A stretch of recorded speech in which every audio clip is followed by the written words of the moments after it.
As a RTA, ready to assemble cabinet, Conestoga never gets the chance to inspect an assembled box. So one of the things we have happen, not with great frequency, but it happens, is someone will call us and say that they're trying to put their box together, they're halfway through the assembly and something's mismachined or not fitting. And what we've come to realize over the course of years of even building our own cabinets here in our shop is it saves us a lot of time in the end if we kind of do a quick inspection and a run through on the parts before we begin assembly of a box.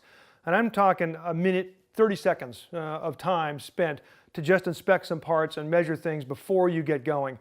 We want to walk you through 4 things we check on each and every cabinet before we assemble.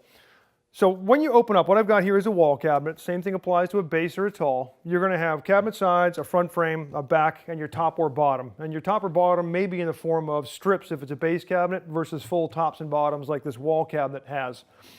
Here's what we check. The first thing we're going to do is grab the cabinet sides. I'll give this one as an example. We're going to look at the cabinet sides, and sometimes the assembly is made a little tougher because this dovetailed slot here can get a little hairy or fuzzy. It's really easy. All we do is take a file, and with the edge of the file, we just run that in there and clean out the fuzz, if there's even fuzz there. If your visual inspection shows no fuzz, don't waste time on that. But you may find, due to machining or the density of that particular piece of plywood, there can be some hair in there, and you want to remove that because that's going to affect how easy the top and bottom panels slide into those dovetailed slots.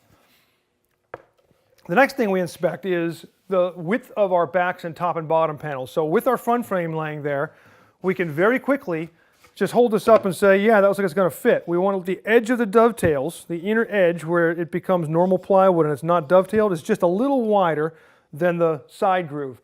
So just kind of do a visual and say, yeah, that looks right. Every now and then we find what Conestoga will, on a custom sized cabinet, they'll mismachine the cabinet top or bottom too wide or too narrow. So now the customer's trying to push this top or bottom panel in, and the cabinet sides are either doing this or this and it won't go together. Well, now they've got a box half glued up, difficult to get apart, very frustrating.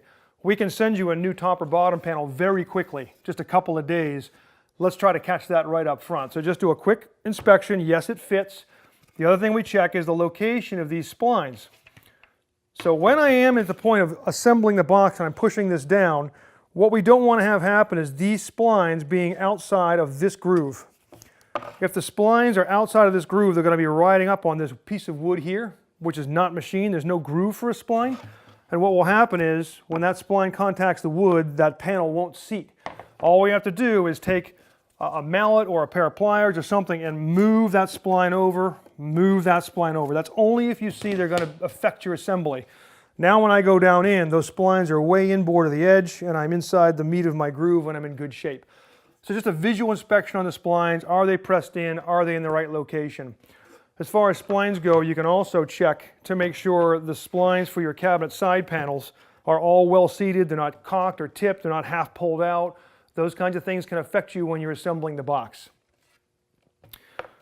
One more thing we check on the cabinet back is you're going to have a scribe line here that Conestoga uses as your nailer line. It might not even be visible in the video, but about 1 inch down, I can tell you the exact dimension, 1 1/4 inches down from the top and bottom of the panel, you're going to see the scribe line.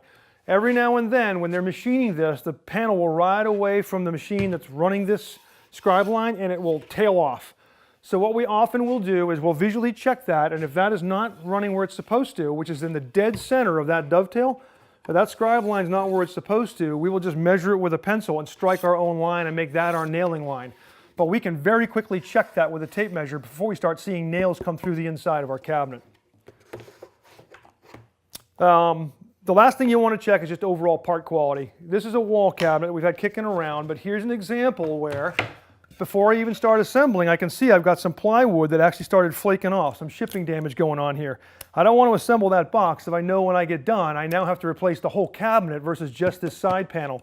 If you can let us know, hey, the side for, just send us a picture of that sticker, the side panel for that cabinet has this issue, you take a photo and send it to us, your sales rep will get you a new cabinet side a couple of days. So let's catch these issues up front before we get too far down the road.